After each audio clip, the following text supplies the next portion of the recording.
नमस्ते students, this is Rajni Arora and welcome to level up academy. आज हम 2019 का सीटेट का दिसंबर का एग्ज़ाम कर रहे हैं और ये हमारा पेपर 2 है। ठीक है, इसकी हम चाइल्ड डेवलपमेंट एंड पेडागोजी देखते हैं। ज़रा फर्स्ट क्वेश्चन देखते हैं। ज़रा, नूर विद्यालय में अपना लंच बॉक्स लाना भूल गई। ठीक है, तथा यह कहते हुए तान्या से उसका लंच साझा करने के लिए कहा। तुम्हें आज अपना लंच मेरे साथ साझा करना चाहिए क्योंकि कल मैंने तुम्हारे साथ अपना लंच साझा किया था। लॉरेंस कॉलबर्ग के नैतिक विकास के सिद्धांत के अनुसार नूर का कथन डैश अभिविन्यास प्रारूप को डैश अवस्था में दर्शाता है। देखो, बहुत बड़ा हिंट तो पहले ही हमें दे चुके हैं।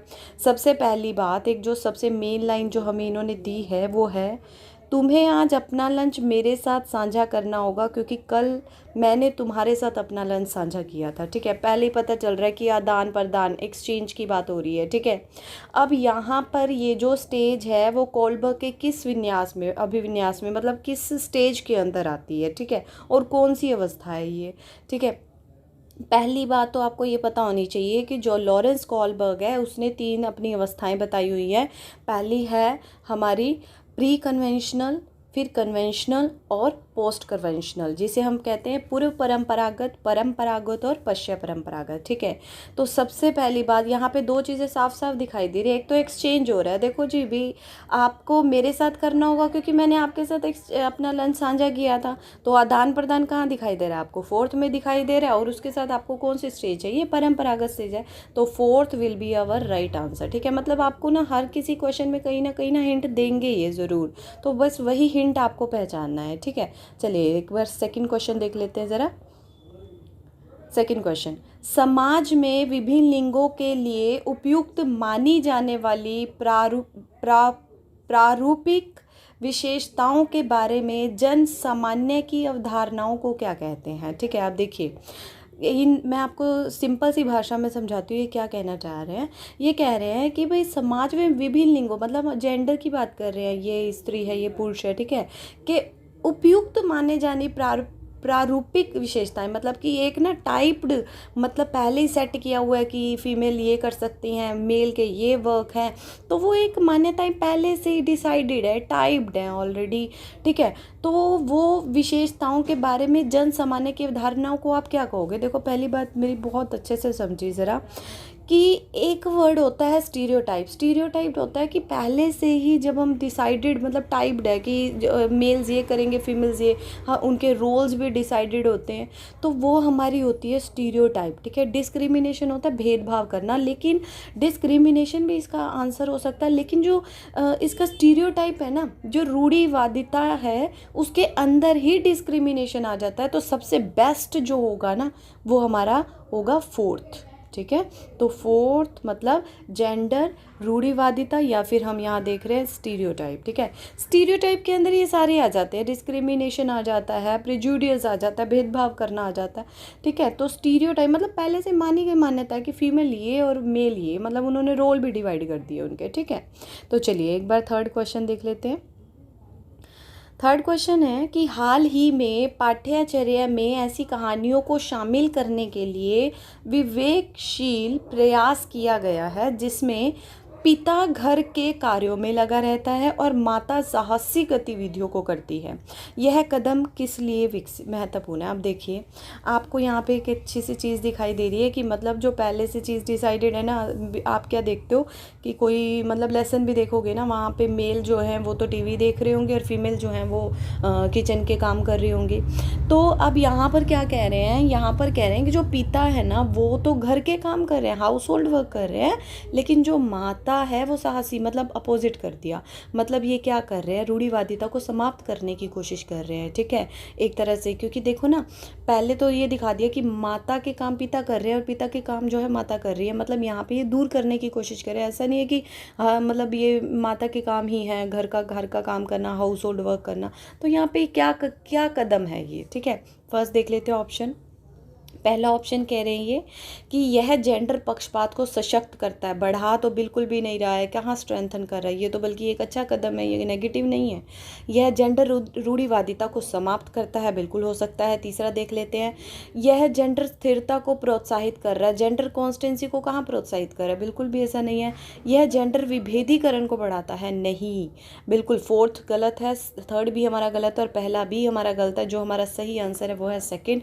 यह जेंडर रूढ़िवादिता स्टीरियोटाइप को ख़त्म ही तो कर रहा है। जो पहले मदर के और फादर के रोल डिसाइडेड है उन्हें ख़त्म कर रहा है कि ज़रूरी नहीं है कि माता जो है फीमेल जो है वो किचन के काम में ही लगी रहेगी और जो फादर है वो सिर्फ टीवी देखेंगे या साहसी काम ही कर सकते हैं, तो अपोजिट है। तो ये एक अच्छा कदम है जो कि जेंडर रूढ़िवादिता को समाप्त कर रहा है। ठीक है, चलिए अब नेक्स्ट क्वेश्चन देख लेते हैं ज़रा। वाइगॉत्स्की के अनुसार जब एक वयस्क बच्चे के निष्पादन के वर्तमान स्तर को सहयोग द्वारा विस्तारित करता है तो इसे क्या कहते हैं। देखो साफ साफ दिखाई दे रहा है यहाँ पर। देखिए अब वाइगॉत्स्की के अनुसार जब एक वयस्क बच्चे के निष्पादन का मतलब है उसकी परफॉर्मेंस, ठीक है, निष्पादन के वर्तमान स्तर को सहयोग द्वारा विस्तारित कर रहा है। अब देखो वही चीज़ है ना कि एक बच्चा पहले तो जो काम कर रहा है, ठीक है, और अगर उसको कोई ट्यूटर मिल जाता है या उसको कोई गाइड करने वाला टीचर मिल जाता है, उसके सहयोग से वो बहुत ज़्यादा अपने काम को विस्तारित कर लेता है, मतलब कि अपनी परफॉर्मेंस, लेवल ऑफ परफॉर्मेंस को करंट परफॉर्मेंस से एक्सटेंड कर देता है। तो इसे क्या कहेंगे, साफ सी बात है, इसे हम कहेंगे, उस सहयोग को पूछा है ना, तो सहयोग को हम क्या कहेंगे, सहयोग को हम ढांचा कहेंगे, जिसे हम स्कैफोल्डिंग कहते हैं। ठीक है, अब आपको अगर वो अंतर पूछता तो हम समीपस्थ विकास का क्षेत्र कह सकते थे, लेकिन उसने कहा कि उस सहयोग को आप क्या कहेंगे, सहयोग द्वारा विस्तारित करता है, तो इसे आप क्या कहते हैं, तो इसे हम ढांचा कहते हैं। ठीक है, चलिए नेक्स्ट क्वेश्चन देख लेते हैं एक बार ज़रा। फिफ्थ क्वेश्चन, जीन पियाजे, ये तो हर ही पेपर में आपको मिलने वाला है। जीन पियाजे किसी भी एग्जाम में आपको छोड़कर नहीं जाना है। देखिए ज़रा, जीन पियाजे के संज्ञानात्मक विकास के सिद्धांत के अनुसार परिकल्पित निगमनात्मक तर्क किस अवधि में विकसित होता है। ठीक है, जीन पियाजे थ्योरी जो कॉग्निटिव डेवलपमेंट है, हाइपोथेटिकल डिडक्टिव रीजनिंग है, वो कब डेवलप होती है। ठीक है, देखो जी, मतलब ये क्या कह रहे हैं, परिकल्पना भी कह रहे हैं और लॉजिकल भी बात कर रहे हैं। ठीक है, डिडक्टिव रीजनिंग की भी बात कर रहे हैं। तो ये जो स्टेज होती है ना, ये हमारी जो है अमूर्त संक्रियात्मक स्टेज होती है। ठीक है, देखो अगर सिर्फ इन्होंने मतलब लॉजिकल थिंकिंग यहाँ पर भी शुरू कर देता है, मूर्त संक्रियात्मक जैसे कॉन्क्रीट ऑपरेशनल स्टेज बोलते हैं, यहाँ पर भी बच्चा लॉजिकल जो है रीजनिंग लगाना शुरू कर देता है, लेकिन उन्होंने कहा परिकल्पित मतलब कल्पना भी करेगा बच्चा। ठीक है, हाइपोथेटिक डिडक्टिव रीजनिंग की बात की है उसने, तो यहाँ पर अमूर्त संक्रियात्मक अवस्था will be the right option. Okay, चलिए नेक्स्ट देखते हैं ज़रा। डैश के अनुसार बच्चों के चिंतन के बारे में सामाजिक प्रक्रियाओं द्वारा सांस्कृतिक संदर्भ के प्रभाव को समझना आवश्यक है। किसके अनुसार भाई, बताइए ज़रा। डैश के अनुसार बच्चों के चिंतन। अब देखो जी, साफ सी बात है, यहाँ पर एक बहुत ही बड़ा हिंट दिखाई दे रहा है, और वो हिंट क्या है, सामाजिक और सांस्कृतिक। जो हमारे वाइगॉत्स्की हैं वही बात करते हैं हमारे किसकी, इसकी सामाजिक और सांस्कृतिक विकास का सिद्धांत भी हमारा किसने दिया है, वाइगॉत्स्की ने दिया है। ठीक है, चलिए नेक्स्ट हम मतलब ये तो चीज़ें ऐसी हैं जो आपको एकदम से, अब देखो ना, इसके सिद्धांत से पता चल रहा है इसका आंसर क्या है। वाइगॉत्स्की ने हमें सांस्कृतिक और सामाजिक विकास के सिद्धांत दिया है, तो यही हमारा क्या होगा, राइट आंसर होगा। ठीक है ना, नेक्स्ट देखते हैं। पियाजे के संज्ञानात्मक विकास के सिद्धांत से निहितार्थ निकालते हुए एक ग्रेड से 6 से 8 के शिक्षक को अपनी कक्षा में क्या करना चाहिए। ठीक है, 6 से 8 के शिक्षक को क्या करना चाहिए भाई, फर्स्ट है तार्किक बहस के प्रयोग को हतोत्साहित करना चाहिए, डिस्करेज करना चाहिए। डिस्करेज क्यों करना चाहिए भाई, बिल्कुल गलत है। ठीक है, तार्किक बहस कर रहा है मतलब लॉजिकल आर्ग्यूमेंट कर रहा है वो, तो लॉजिकल आर्ग्यूमेंट को तो हमेशा इनकरेज करना चाहिए। ऐसी समस्याएं प्रस्तुत करनी चाहिए जिसमें तर्क आधारित समाधान की आवश्यकता हो सकता है भाई। थर्ड ऑप्शन, एक अवधारणा को पढ़ाने के लिए केवल मूर्त सामग्रियों का प्रयोग करना चाहिए। ठीक है, तो ये भी क्या है, गलत है। केवल निर्धारित पाठ्यक्रम पर निर्भर रहना चाहिए, ये भी हमारा क्या है, बिल्कुल गलत है। तो हमारा राइट ऑप्शन क्या है, ऐसी समस्याएं प्रस्तुत करनी चाहिए जिसमें तर्क आधारित समाधान की आवश्यकता होती है। ठीक है, क्यों? क्योंकि ऐसी मतलब वो क्या कह रहे हैं, उसकी रीजनिंग को बढ़ाना है हमने। 6 से 8वीं कक्षा का बच्चा है, अगर अभी भी हम उसकी रीजनिंग को नहीं बढ़ाएंगे तो कब बढ़ाएंगे? और देखो, पहला तो इसीलिए गलत था क्योंकि इन्होंने कहा डिस्करेज करो, नहीं जी बिल्कुल गलत है। थर्ड इसलिए गलत है क्योंकि उन्होंने कहा केवल कॉन्क्रीट है। भाई इतना छोटा बच्चा नहीं है कि उसको मूर्त चीज़ें दिखानी पड़ेंगी, ये देखो ये हाथी है, ये घोड़ा, नहीं, मूर्त चीज़ें दिखाने की ज़रूरत नहीं है। थर्ड में कह रहा है केवल निर्धारित पाठ्यक्रम पर निर्भर करना चाहिए। निर्धारित मतलब जो सिलेबस बन गया बस बन गया, उसी को प्रिस्क्राइब करो, मतलब वही निर्धारित है उसी को ही करे जाओ। नहीं, ऐसा कुछ भी नहीं है। ऐसी समस्याएं प्रस्तुत करो उसके सामने जिसमें वो तर्क आधारित समाधान जो है देने में सक्षम हो, दे सके। ठीक है, नेक्स्ट देखते हैं ज़रा 8th क्वेश्चन। हार्वर्ड गार्डन के बहुबुद्धि सिद्धांत के अनुसार तार्किक गणितीय बुद्धि वाले एक व्यक्ति की क्या विशेषताएं हो सकती हैं? अब ये जो हार्वर्ड गार्डन है, इन्होंने 8 तरह की बुद्धि के बारे में बताया है। ठीक है, हार्वर्ड गार्डनर के बहुबुद्धि सिद्धांत दिया इन्होंने। उसके अनुसार ये पूछ रहे हैं कि तार्किक और गणितीय मतलब क्या है, लॉजिक और मैथमेटिकल। चलो पहले देख लेते हैं। फर्स्ट ऑप्शन ये कह रहे हैं कि ध्वनि ताल शब्दों के अर्थ पर अब ध्वनि ताल का लॉजिकल मतलब मैथ से क्या लेना देना। सेकंड, दृश्य स्थानिक परिवेश को सटीक रूप से, अब दृश्य विजुअल स्पेशल की तो कोई बात ही नहीं हो रही है इसमें। संगीत में अभिव्यक्तियों के आवाज़ के फिर वही बात आ रही है। पैटर्न को खोजने की, तर्क की लंबी श्रृंखला को हल करने की क्षमता, सेंसिटिविटी टू कैपेसिटी। अब यहाँ पे एक रीजनिंग यहाँ पे दिखाई दे रही है कि मतलब handle long chain of reasoning. ठीक है, तो यहाँ पे आपको क्या पता चल रहा है, रीजनिंग कहाँ पे लगा रहा है, वो 4th ऑप्शन में लगा रहा है और वही हमसे पूछा गया। पैटर्न को खोजने की, तर्क की लंबी श्रृंखला को हल करने की, यही तो लगाएगा वो अपनी रीजनिंग को। ठीक है, अब ध्वनि से, ताल से वो उसे कोई लेना देना नहीं है। ठीक है, इसमें कोई बात नहीं हो रही है ऐसी। नेक्स्ट क्वेश्चन देखते हैं ज़रा, 9th क्वेश्चन। वह प्रक्रिया जिसके द्वारा बच्चे आदतों, कौशलों, मूल्यों और अभिप्रेरणा को विकसित करते हैं और जो उन्हें समाज का जिम्मेदार एवं क्रियाशील सदस्य बनाती है, उसे क्या कहते हैं? देखो, वह प्रक्रिया जिसमें बच्चे आदतें भी सीख रहे हैं, कौशल भी सीख रहे हैं, स्किल्स भी सीख रहे हैं, वैल्यू भी सीख रहे हैं, अभिप्रेरणा को भी विकसित कर रहा है, जो उन्हें समाज का जिम्मेदार नागरिक और क्रियाशील सदस्य बना रहा है, उसे क्या कहेंगे? उसे हम उसे मतलब क्रियाशील जो है सदस्य बनाती है, उसे हम क्या कहा जाता है? देखो, समावेशन तो समाजीकरण के अंदर ही आ जाता है। ठीक है, मुख्य धारणा से जोड़ना भी नहीं होगा। मुख्य धारणा से जोड़ना आता है कि मतलब जो हमारे मेन स्ट्रीम, जो हमारे एक्चुअली गोल्स हैं, उसे अचीव करने के लिए उस पाथ पे मतलब चलाना। ठीक है, विभेदीकरण तो हो ही नहीं रहा है यहाँ पे, डिफरेंट किस चीज़ का, तो समाजीकरण मतलब सोशलाइजेशन जो है वो इसे हम क्या कहेंगे? सोशलाइज, क्योंकि सोसाइटी से ही तो निर्माण हो रहा है ना, सोसाइटी से ही बच्चा हर चीज़ सीख रहा है, सोसाइटी में ही खेल रहा है वो। ठीक है, तो सोसाइटी जो है वही, socialisation will be the right answer for this question. Next question देख रहे हैं ज़रा, 10th क्वेश्चन है। मानव विकास के संदर्भ में आनुवंशिकता और पर्यावरण की भूमिका के बारे में निम्नलिखित कथनों में से कौन सा सही है? ठीक है, अब यहाँ पे आनुवंशिकता और पर्यावरण की बात हो रही है, उनकी भूमिका को लेकर चीज़ देखनी है।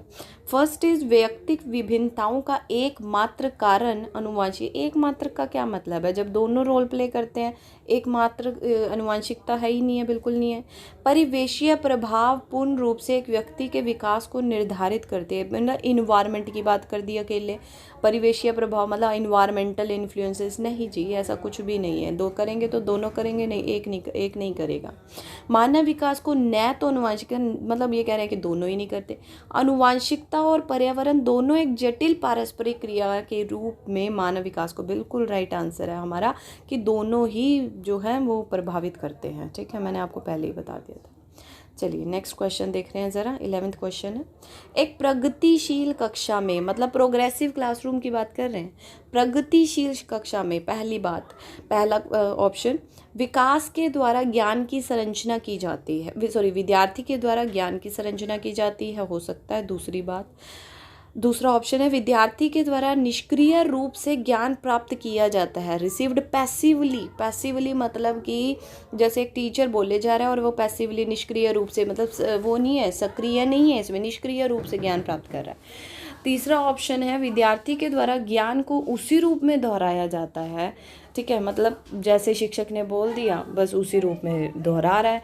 Knowledge is recalled by the learner as per instruction of the teacher. नहीं, बिल्कुल भी नहीं है ये राइट ऑप्शन, क्योंकि अभी अभी बताया कि जैसे उसने बोल दिया, जैसे इंस्ट्रक्टर ने बोल दिया, टीचर ने बोल दिया, तो उसी तरह से उसको दोहराया जाएगा, ऐसा कुछ भी नहीं है, ठीक है। एक बार दोबारा इसके ऑप्शन देख लेते हैं। तो विद्यार्थी के द्वारा ज्ञान की संरचना स्वयं की जाती है, एक प्रोग्रेसिव जो है अप्रोच है, प्रोग्रेसिव कक्षा है। तो जो पहला ऑप्शन होगा वो आपका बिल्कुल सही होगा कि विद्यार्थी के द्वारा ही ज्ञान की संरचना की जाती है, ठीक है। नेक्स्ट क्वेश्चन देख लेते हैं ज़रा। 12th क्वेश्चन, सतत और समग्र मूल्यांकन में क्या शामिल है? सतत और जिसे हम कॉन्टिन्यूस एंड कॉम्प्रिहेंसिव इवैल्यूएशन बोलते हैं, ठीक है। तो देख लेते हैं ज़रा। फर्स्ट ऑप्शन है केवल संरचनात्मक आकलन। ये केवल वाला ना थोड़े से कम ही होता है, थोड़ा सा ध्यान रखिएगा इसका। केवल संरचनात्मक आकलन, दूसरा केवल संकलनात्मक आकलन, तीसरा ना तो संरचनात्मक ही ना ही संकलनात्मक। नेक्स्ट है विविध प्रकार की रणनीतियों का प्रयोग करते हुए दोनों संरचनात्मक और संकलनात्मक जो है आकलन का प्रयोग करना। बिल्कुल सही ऑप्शन है, 4th हमारा राइट आंसर है। बिल्कुल आसानी से पता चल रहा है, सतत है, भी कॉन्टिन्यूस इवैल्यूएशन है। देखो ना, कॉन्टिन्यूस और कॉम्प्रिहेंसिव इवैल्यूएशन है दोनों, मतलब कि फॉर्मेटिव भी होगा इसमें, समेटिव भी होगा। मतलब इसमें फॉर्मेटिव क्या होता है कि जैसे फीडबैक लेने के लिए किया जाता है, बीच में आप लोगों का आकलन कर लिया जिस स्टूडेंट किस तरह से परफॉर्म कर रहे हैं, ठीक है। समेटिव होता है योगात्मक, संकलनात्मक, कि एक तरह से साल के जैसे लास्ट में किया जाता है। तो इस अगर हमें दोनों करने हैं तो दोनों में क्या शामिल होगा? इसमें हमारे फॉर्मेटिव भी होगा और इसमें हमारा समेटिव भी होगा, ठीक है। चलिए 13 क्वेश्चन देख लेते हैं। आपकी कक्षा के एक विद्यार्थी को विभिन्न स्रोतों से बार बार यह बताया गया है कि उसके सामाजिक वर्ग के लोग शैक्षिक क्षेत्र में निम्न स्तरीय प्रदर्शन करते हैं।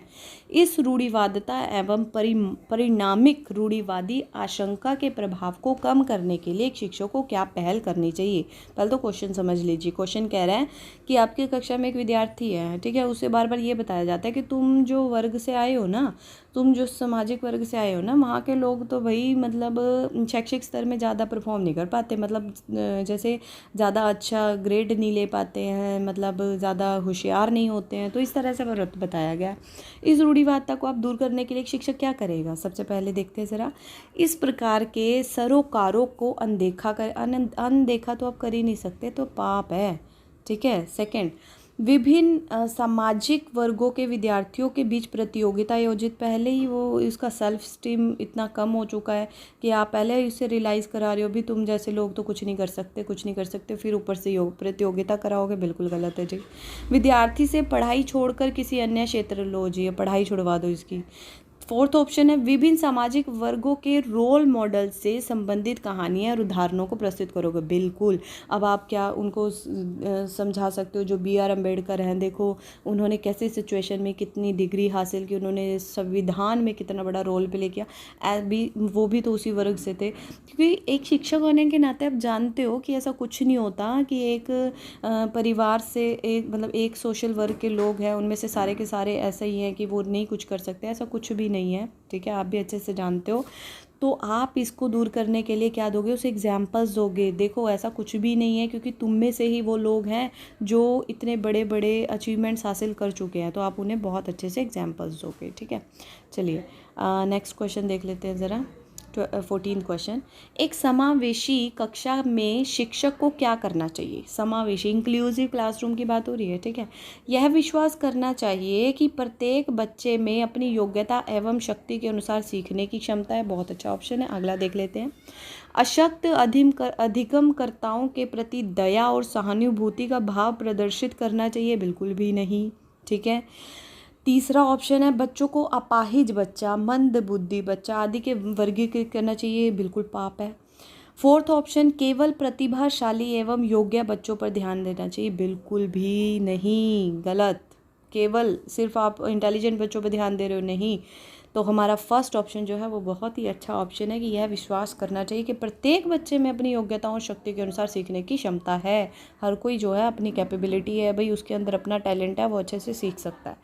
15th, एक विद्यार्थी कक्षा में निम्नलिखित लक्षण प्रदर्शित करता है, ठीक है। पढ़ने के प्रति चिंता दिखा रहा है, शब्दों और अक्षरों को पहचानने में कठिनाई हो रही है उसे, निम्न स्तरीय शब्दावली कौशल, ठीक है, कोई शब्दावली भी उसकी अच्छी नहीं है, पहले पढ़े हुए पाठ को समझने या याद करने में कठिनाई हो रही है। तो क्या है, मतलब ऐसे लक्षण दिखा रहा है वो आपको क्लास के अंदर। ये किसके सूचक है?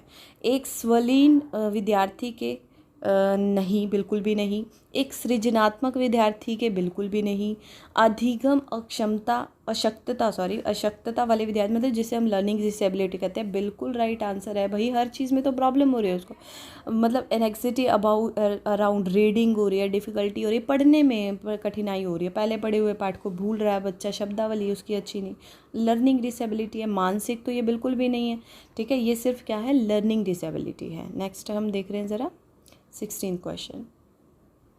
एक शिक्षक एक समावेशी कक्षा में विशेष योग्यता वर्ग वाले अधिगमकर्ताओं को की आवश्यकताओं को किस प्रकार से बता सकता है?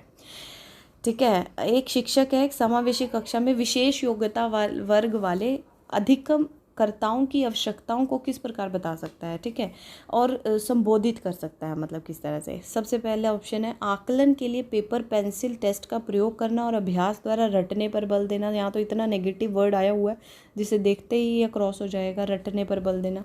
दूसरा ऑप्शन, विद्यार्थी को निर्देश देने के लिए एक रूप तरीकों का प्रयोग करना, मतलब कि following uniform ways of instructing the students. तीसरा ऑप्शन, अत्यधिक लिखित गृह कार्य दे रहे हो आप उनको, नहीं जी, जो करेगा आपके सामने करेगा, जो करेगा आप कराओगे।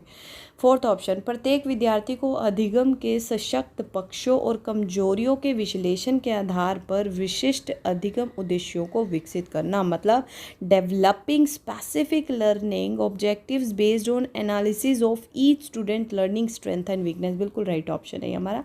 सेकंड ऑप्शन जो है वो इसलिए नहीं है, विद्यार्थियों को निर्देश देने के लिए एक रूप तरीकों का, एक तरह के तरीकों का उनको प्रयोग कर रहे हो, नहीं। जो है प्रत्येक विद्यार्थी के अधिगम की जो सशक्त पक्ष हैं, जो स्पेसिफिक लर्निंग ऑब्जेक्टिव्स हैं, उसके बेस पर एनालाइज करना हर एक बच्चे की जो लर्निंग स्ट्रेंथ है और वीकनेस है उसे, ठीक है। चलिए नेक्स्ट क्वेश्चन देख लेते हैं ज़रा 17। एक शिक्षिका अपने कक्षा में सृजनात्मक विद्यार्थियों को किसी प्रकार से प्रोत्साहित कर सकती है, किस प्रकार से, मतलब अब सारी चिंतन पर बल देकर, ठीक है, अभिसारी चिंतन को हतोत्साहित करके। तीसरा ऑप्शन, अनेक परिप्रेक्ष्यों को प्रोत्साहित करके और मूल विचारों को महत्व देके, मतलब मल्टीपल प्रोस्पेक्टिव्स को और अप्रिशिएटिंग करना ओरिजिनल आइडियाज़ को। फोर्थ ऑप्शन, विद्यार्थियों को जोखिम लेने और चुनौतियों का सामना करने के लिए डिस्करेज करके, बिल्कुल भी नहीं है। देखिए ना, साफ साफ पता चल रहा ऑप्शन, अब सारी चिंतन जो है पर बल देना, गलत। अभी सारी चिंतन को डिस्करेज करना, गलत, ठीक है। नेक्स्ट है मतलब अब सारी और अभी सारी में आपको ये चीज़ें समझनी होगी कि सिर्फ मतलब एक जो मतलब अभी सारी चिंतन को तो उन्होंने डिस्करेज करने के लिए, ये तो बिल्कुल गलत हो गया। अब सारी मतलब कि सिर्फ अपने तक ही सोच पा रहा है, बाहर का कुछ नहीं, उसे हर चीज़ से रिलेट करवाना है, ठीक है। अनेक परिपक्षों को प्रोत्साहित करके मूल विचारों से जोड़ना, विद्यार्थियों को जोखिम भरे चुनौतियों का सामना करने के लिए डिस्करेज करना, तो ये गलत हो जाएगा। थर्ड हमारा जो है वो बिल्कुल सही आंसर है, ठीक है। अनेक परिपक्षों को प्रोत्साहित करके मूल विचारों को महत्व देना, ठीक है। नेक्स्ट है हमारा 18वां क्वेश्चन, देख लेते हैं ज़रा। निम्नलिखित में से कौन सा कारक कक्षा में सार्थक अधिगम का पक्ष लेता है, ठीक है। सार्थक अधिगम मतलब मीनिंगफुल लर्निंग जिसे हम कहते हैं। फर्स्ट है, बच्चों को पढ़ने के लिए अभिप्रेरित करने हेतु परीक्षणों की संख्या को बढ़ाना, बिल्कुल भी नहीं, परीक्षणों की संख्या को हमें बढ़ाने की ज़रूरत नहीं है, ठीक है। मतलब उनको increase number of test increase मतलब इंक्रीज़ कर देना, नहीं, ऐसा कुछ नहीं है।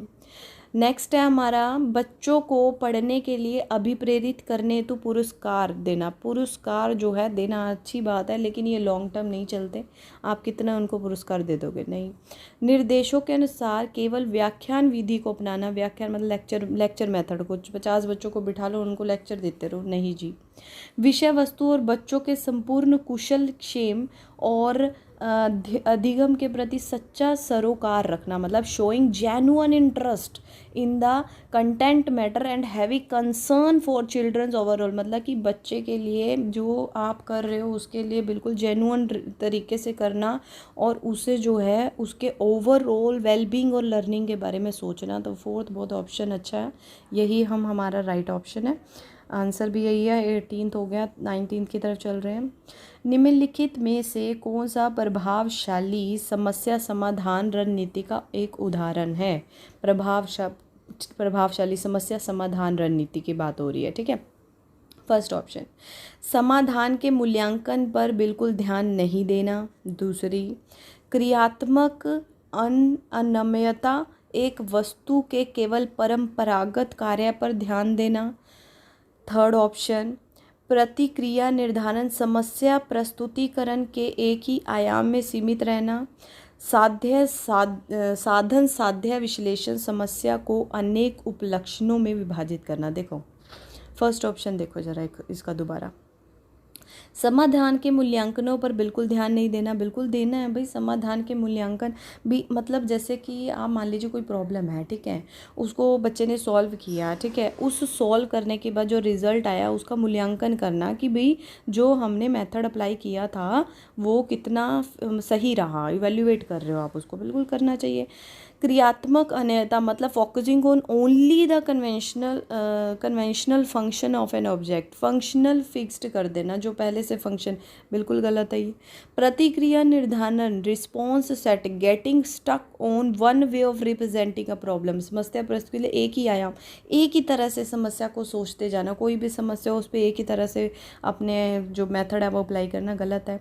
साधन साध्य विश्लेषण करना, समस्या को मतलब समस्या को ना मतलब एक हिस्सों में बांट देना, जैसे कि एक स्टेप अचीव होगा, फिर उसके बाद दूसरा स्टेप अचीव होगा, दूसरे से तीसरा होगा, तीसरे से चौथा होगा, तो इस तरह से इसको डिवाइड कर देना। तो ये हमारा बिल्कुल राइट ऑप्शन है 19th का फोर्थ।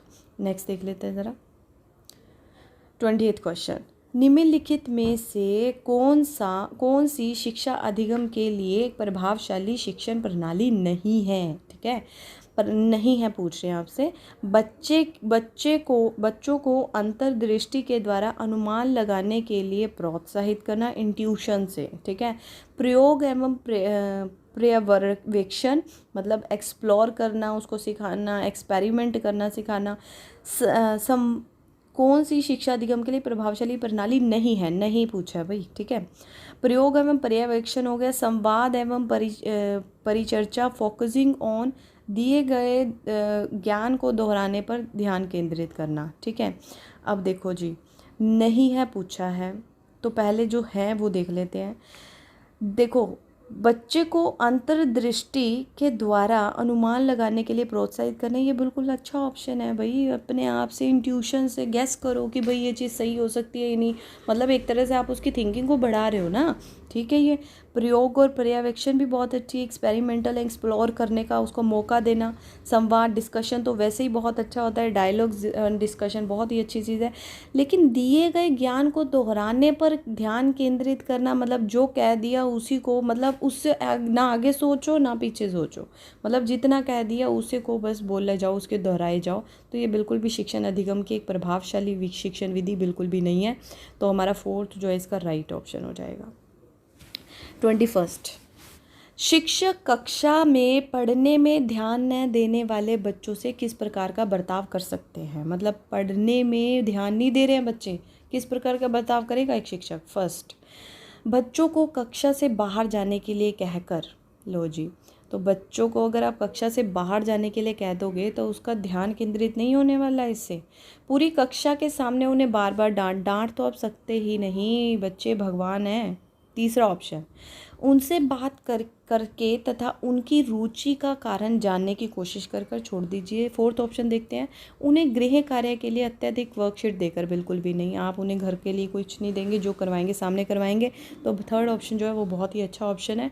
उनसे बात करिए और उनकी रुचि का कारण, अरुचि का कारण पूछिए भी क्या प्रॉब्लम है, जो बच्चे इंटरेस्ट नहीं ले रहे हैं, बच्चे ध्यान नहीं दे रहे हैं, क्या प्रॉब्लम है भी। कोई ऐसा, कई बार ऐसा भी होता है ना, जब बच्चे होते हैं परेशान होते हैं, कोई उनके घर का माहौल ठीक नहीं है या वो शारीरिक रूप से ठीक नहीं है, तो उन रीज़न्स को जानने की कोशिश करना और उन रीज़न को दूर करने की, उन प्रॉब्लम्स को दूर करने की कोशिश करना। ठीक है, तो थर्ड इसका बिल्कुल सही ऑप्शन है।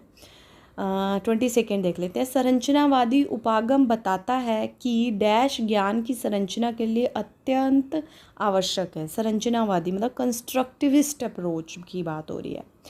सबसे पहला है विद्यार्थी का पूर्व ज्ञान सेकंड है अनुबंधन दंड, और फोर्थ है रोट मेमोराइजेशन। अब देखिए ज़रा, सेकंड ऑप्शन अनुबंधन कंडीशनिंग नहीं है, दंड बिल्कुल नहीं है, मतलब रोट मेमोराइजेशन तो बिल्कुल ही गलत वर्ड है, जो कि बिल्कुल गलत है। तो संरचनावादी है भाई, कंस्ट्रक्ट कर रहा है बच्चा, तो पिछले नॉलेज से जोड़ोगे तभी तो वो कंस्ट्रक्ट करेगा। उसकी प्रायर नॉलेज क्या है लर्नर की, तभी तो कंस्ट्रक्टिविस्ट उपागम बताता है कि देखो ना, अब बच्चा जो है, आप क्लास में चले गए, ऐसे ऐसे अलग अलग से टॉपिक्स के बारे में डिस्कस कर रहे हो जो बच्चे को पता ही नहीं है, ठीक है, लेकिन अगर उससे आप पिछली नॉलेज से उसको जोड़ोगे तो वो कंस्ट्रक्टिविस्ट चीज़ होगी कि आप कोई नया लेसन करवा रहे हो, लेकिन उसको उस लेसन में जो चीज़ें हैं उसको आप पिछली उनकी नॉलेज से जो वो कर चुके हैं उनके साथ जोड़ रहे हो। देखो आपने ऐसा किया था ना उस लेसन के अंदर, इस तरह के एग्जाम्पल दे रहे हो, तो ये कंस्ट्रक्टिविस्ट अप्रोच है। ठीक है, चलिए, तो 22 का हो जाएगा फर्स्ट।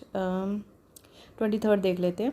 बच्चे अनेक घटनाओं के बारे में सहजानुभूत सिद्धांत की संरचना करते हैं। इस पृष्ठभूमि में एक शिक्षक को क्या करना चाहिए, मतलब children construct native theories about various phenomena in this background a teacher should. First option है संवाद के द्वारा बच्चों की सब धारणाओं को चुनौती देनी चाहिए। देखो मैं आपको पहले क्वेश्चन समझा देती हूँ। चिल्ड्रन क्या करते हैं, कंस्ट्रक्ट करते हैं अपनी नेटिव थ्योरी को, मतलब कि जिसे हम कहते हैं सहजानुभूत सिद्धांत की संरचना करते हैं घटनाओं के बारे में।